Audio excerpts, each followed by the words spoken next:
흔히 빙하기라고 하면 우리는 본능적으로 모닥불 주위에 옹기종기 모여 있는 원시인들의 모습을 가장 먼저 떠올리잖아요. 매서운 추위를 이겨낸 1등 공신이 당연히 불이라고 생각하기 쉬운데 사실 그건 반만 맞고 반은 완전히 틀린 이야기입니다. 맞습니다.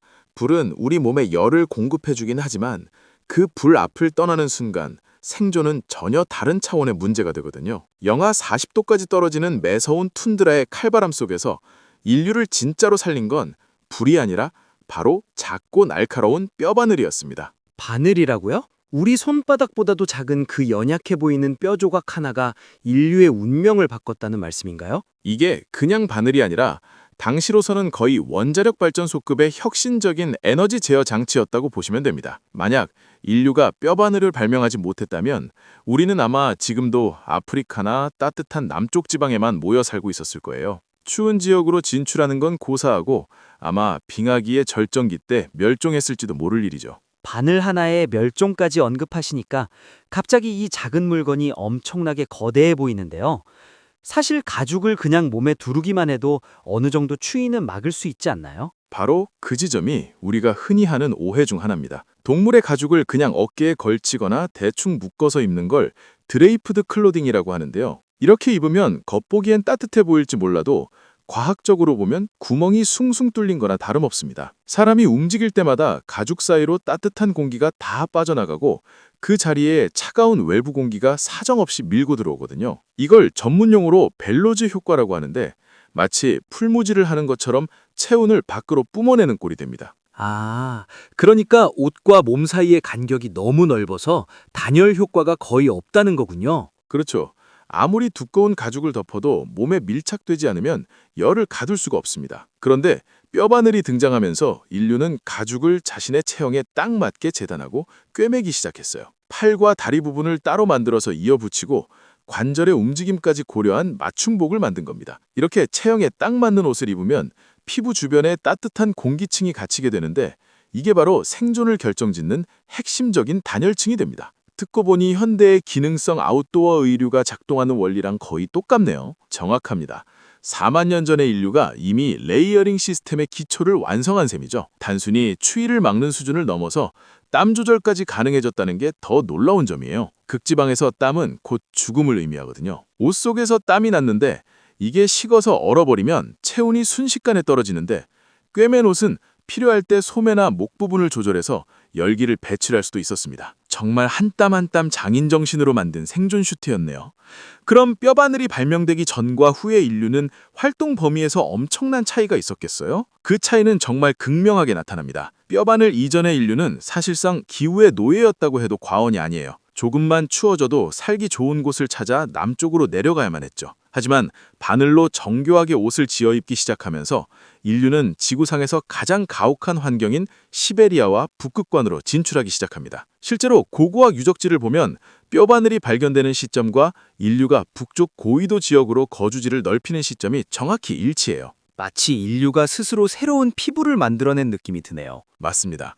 제2의 피부를 갖게 된 거죠. 이 기술 덕분에 인류는 단순히 추위를 버티는 존재가 아니라 추위를 정복하는 존재가 되었습니다. 이전에는 사냥을 나갔다가도 기온이 떨어지면 급히 동굴로 돌아와야 했지만 이제는 며칠씩 설원을 누비며 사냥을 할 수 있게 된 거예요. 사냥 효율이 올라가니 영양 상태가 좋아지고 당연히 생존율과 출산율도 비약적으로 상승했습니다. 특히 어린아이들에게는 이 꿰매 입는 옷이 정말 생명줄이었을 것 같아요. 그 점이 매우 중요합니다. 성인보다 체온 조절 능력이 떨어지는 아이들에게 딱 맞는 방한복은 종족 번식의 결정적인 변수였죠. 뼈바늘 하나가 인구 구조 자체를 바꿔놓았다고 해도 과언이 아닙니다. 그런데 여기서 우리가 꼭 짚고 넘어가야 할 흥미로운 사실이 하나 더 있습니다. 도대체 그 옛날 인류는 그 딱딱한 짐승의 뼈를 어떻게 깎아서 실을 꿰 수 있는 미세한 구멍까지 뚫었을까 하는 점이죠. 지금 우리가 쓰는 금속 바늘도 구멍을 뚫는 게 쉬운 공정이 아니잖아요. 맞아요.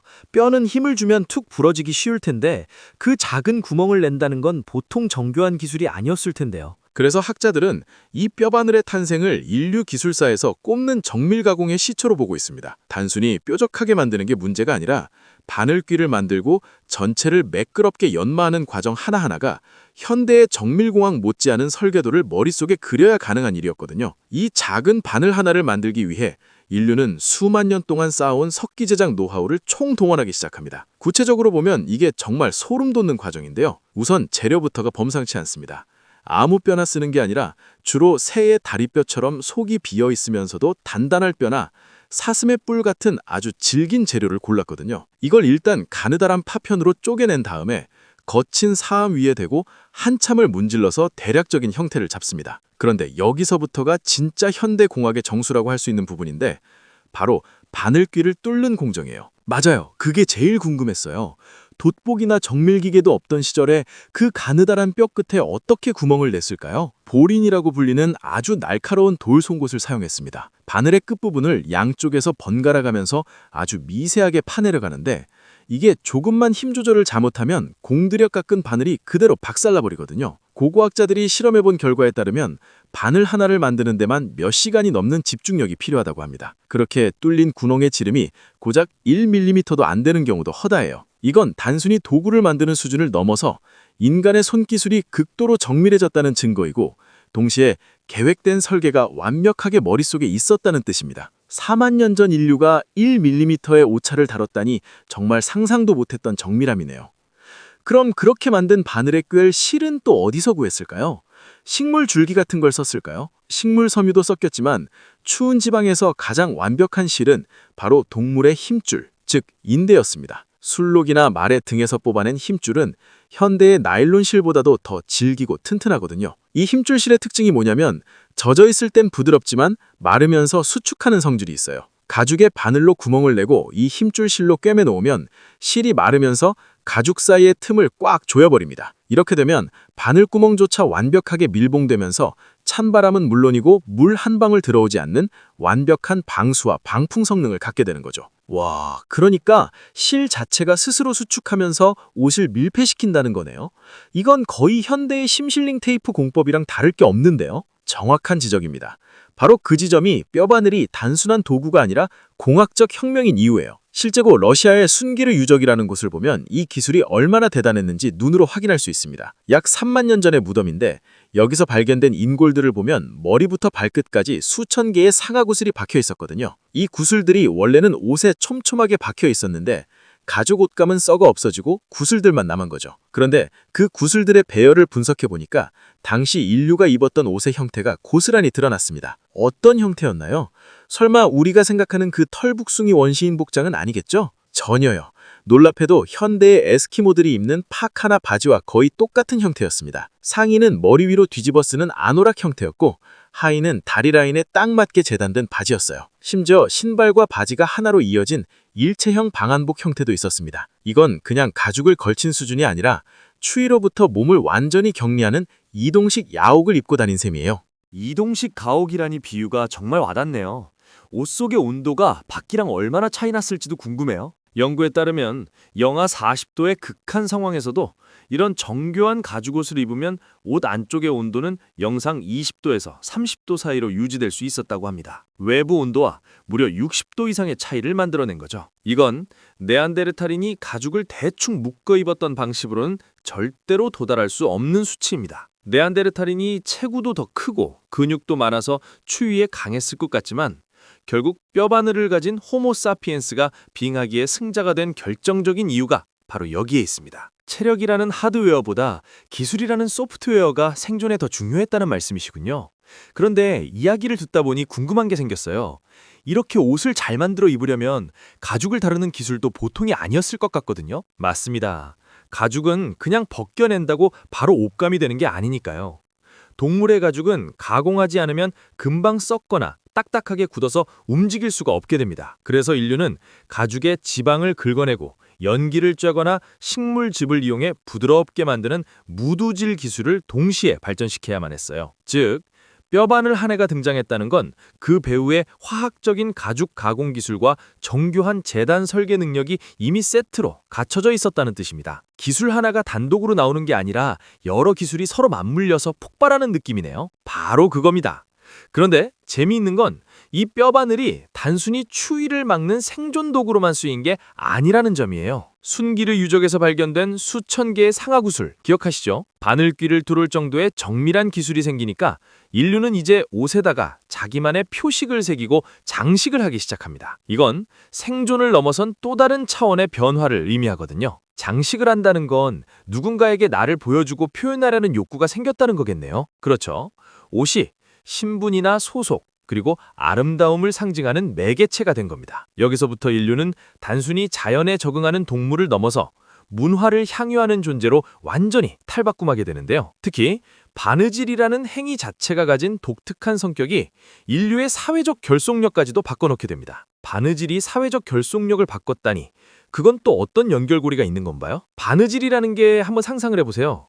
뼈바늘로 가죽을 뚫고 실을 통과시키는 작업은 엄청난 집중력과 시간을 요구하거든요. 이건 사냥처럼 밖에서 뛰어다니는 게 아니라 모닥불가에 옹기종기 모여 앉아서 아주 오랫동안 진행되는 정적인 작업입니다. 자연스럽게 사람들 사이에 대화가 오고 갈 수밖에 없는 환경이 만들어지는 거죠. 할머니가 손주에게 바느질 기술을 가르치면서 부족의 전설을 들려주고 어머니들이 함께 모여 가죽을 다듬으며 정보를 공유하는 이 바느질 모임이야말로 인류 최초의 사회적 커뮤니티였다고 보는 시각이 많습니다. 단순히 추위를 막는 옷을 만드는 게 아니라 집단의 지식과 문화를 공유하는 아주 끈끈한 결속의 시간이었던 셈이죠. 정말 일리가 있네요. 사냥이 생존을 위한 외적인 투쟁이라면 바느질은 내적인 유대감을 다지는 시간이었겠군요. 그런데 이런 사회적 결속과 기술이 결합하면서 인류의 거주지가 폭발적으로 넓어졌다고요? 맞습니다. 바로 그 지점이 뼈바늘이 가져온 가장 거대한 나비 효과인데요. 인류가 아프리카를 떠나 북쪽으로 올라가면서 맞닥뜨린 가장 큰 장벽은 바로 시베리아의 살인적인 추위였습니다. 당시 시베리아는 지금보다 훨씬 더 추운 영하 40도, 50도의 극한지대였거든요. 그런데 뼈바늘로 만든 완벽한 방한복을 갖춘 호모사피엔스는 이 장벽을 뚫어버립니다. 몸에 딱 맞는 바지와 파카를 입고 신발 안에 동물의 털을 채워놓은 이동식 요새를 입은 채로 말이죠. 결국 인류는 시베리아를 가로질러 당시에는 육지로 연결되어 있던 베링 해협을 건너게 됩니다. 아무도 발을 들이지 못했던 미지의 땅, 아메리카 대륙까지 진출하게 된 결정적인 원동력이 이 작은 뼈바늘 하나에서 나온 겁니다. 뼈바늘이 없었다면 지금의 아메리카 대륙 인류사도 완전히 달라졌겠네요. 생각해보면 네안데르탈인은 훨씬 더 오랫동안 유럽과 아시아의 추운 지역에 살았잖아요. 그들도 이런 옷을 만들어 입지는 못했던 건가요? 그게 참 안타까우면서도 흥미로운 부분입니다.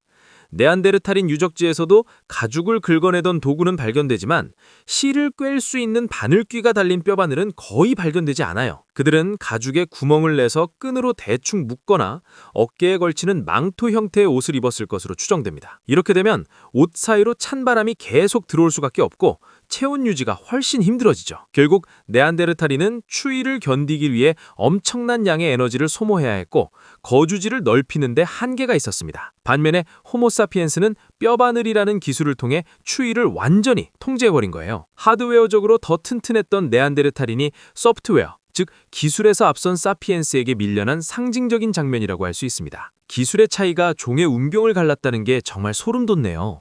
그런데 아까 말씀하신 옷의 장식 부분도 그냥 예쁘라고 한 것 이상의 의미가 있을 것 같아요. 정확합니다.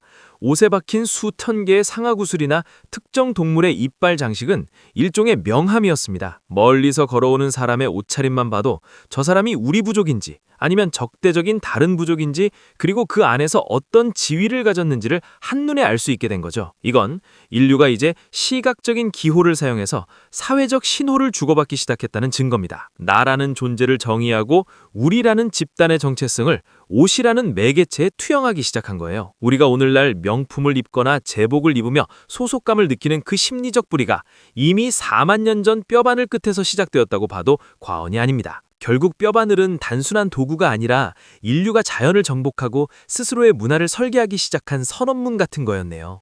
오늘 이야기를 듣고 나니 제 옷장에 걸린 옷들도 예사롭지 보이지 않아요? 사실 뼈바늘의 형태는 4만 년 전이나 지금이나 거의 변하지 않았습니다.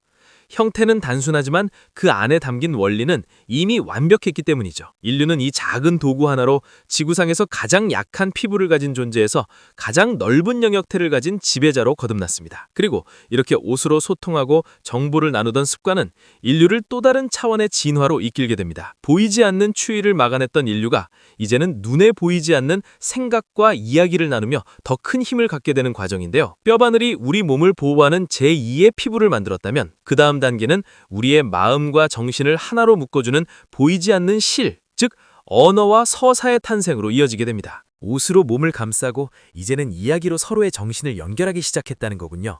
네안데르탈인을 압도했던 그 보이지 않는 힘에 대한 이야기가 벌써부터 궁금해집니다. 4만 년 전 빙하기를 건넜던 그 치열한 생존의 기술들은 오늘날 우리 문명의 아주 깊은 곳에 여전히 살아 움직이고 있습니다. 우리가 입고 있는 이 옷 한 벌 한 벌에 담긴 인류의 정밀한 설계와 집념을 기억해 본다면 세상이 조금은 다르게 보이지 않을까 싶습니다. 이 작은 바늘 하나가 열어젖힌 인류의 위대한 여정은 이제 더 거대한 소통의 역사로 흘러가게 됩니다.